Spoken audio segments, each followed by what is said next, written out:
भीष्म की आज्ञा और आशीर्वाद प्राप्त कर लेने के बाद युधिष्ठिर आचार्य द्रोण के पास गए और परिक्रमा करके उनको दंडवत किया।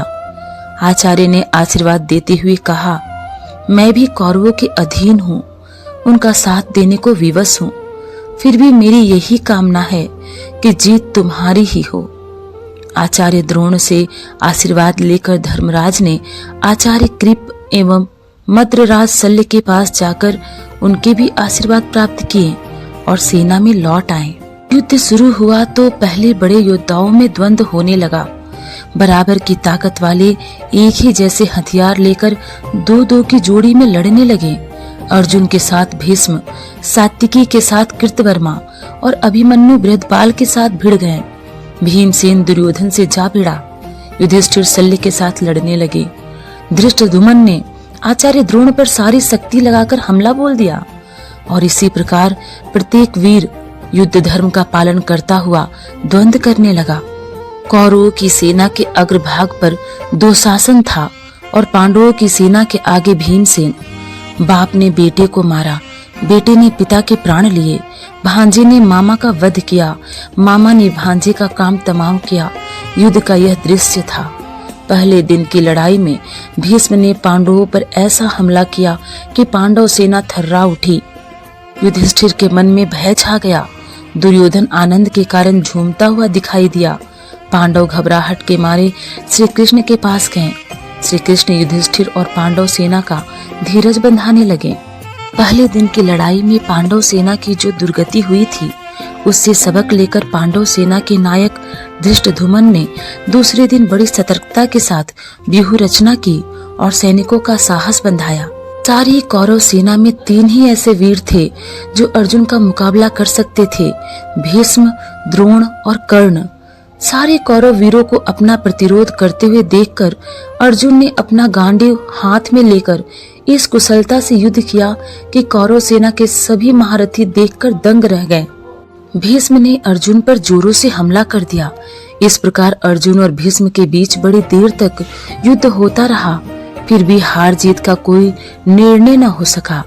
एक ओर यह अद्भुत युद्ध हो रहा था तो दूसरी ओर द्रुपद का पुत्र धृष्टद्युम्न, जो द्रोणाचार्य का जन्म से बैरी था, आचार्य के साथ युद्धरत था। सात्विकी द्वारा छोड़े गए एक बाण ने भीष्म के सारथी को मार गिराया। सारथी के गिर जाने पर घोड़े हवा से बातें करते हुए अत्यंत वेग से भाग खड़े हुए। इससे कौरव सेना में बड़ी तबाही मची। सब कौरव वीर पश्चिम की ओर देख देख कर यह मनाने लगे कि कब सूर्यास्त हो और युद्ध बंद हो ताकि इस तबाही से मुक्ति मिले। आखिर सूर्य अस्त हुआ, संध्या हुई और युद्ध बंद हुआ। पहले दिन की लड़ाई के बाद पांडवों में जो आतंक छाया हुआ था, वह दूसरे दिन के युद्ध का अंत होने के बाद कौरवों के मन पर छा गया। तीसरे दिन दोनों सेनाओं की व्यूह रचना हो जाने के बाद दोनों पक्ष फिर से युद्ध में लग गए और एक दूसरे पर हमला करने लगे। भीमसेन द्वारा चलाए गए बाण से दुर्योधन जोर का धक्का खाकर बेहोश हो गया और रथ पर गिर पड़ा। यह देखकर उसके सारथी ने सोचा कि दुर्योधन को लड़ाई के मैदान से हटा लिया जाए, जिससे कौरव सेना को दुर्योधन के मूर्छित होने का पता न चले। इन्हीं विचारों से प्रेरित होकर सारथी जल्दी से रथ को युद्ध भूमि से हटाकर छावनी की ओर ले गया, किंतु उसने जो सोचा था हुआ उससे उल्टा ही।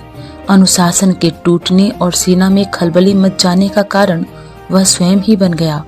सैनिकों में भगदड़ मच गई। इधर पांडवों की सेना में आनंद छाया हुआ था। दिन के पहले भाग में उन्होंने कौरव सेना पर जिस प्रकार हमला करके उसे तितर बितर कर दिया था, उन्हें इस बात की आशा न थी कि भीष्म इस बिखरी हुई सेना को फिर से इकट्ठा करके उन पर टूट पड़ेंगे। भीष्म ने ऐसा भयानक हमला किया कि पांडव सेना के पांव ही उखड़ गए। श्री कृष्ण, अर्जुन और शिखंडी के प्रयत्नों के बावजूद सेना अनुशासन में न रह सकी। भीष्म के छोड़े गए कई बाण अर्जुन एवं श्री कृष्ण के शरीर पर लग ही गए। इस पर श्री कृष्ण को असीम क्रोध आ गया, उनसे न रहा गया। उन्होंने खुद भीष्म को मारने की ठानी। अर्जुन यह देखकर सन्न रह गया। उसने सोचा कि यह तो बड़ा अनर्थ हो जाएगा। वह रथ से उतरा और श्री कृष्ण के पीछे भागा। अर्जुन के आग्रह पर श्री कृष्ण वापस लौटकर फिर से अर्जुन का रथ हाँकने लगे। श्री कृष्ण के इस कार्य से अर्जुन उत्तेजित हो उठा और कौरव सेना पर वह वज्र के समान गिरा। शाम होते होते कौरव सेना बड़ी बुरी तरह से हार गई। थकी हारी सेना मशालों की रोशनी में अपने शिविरों को लौट चली।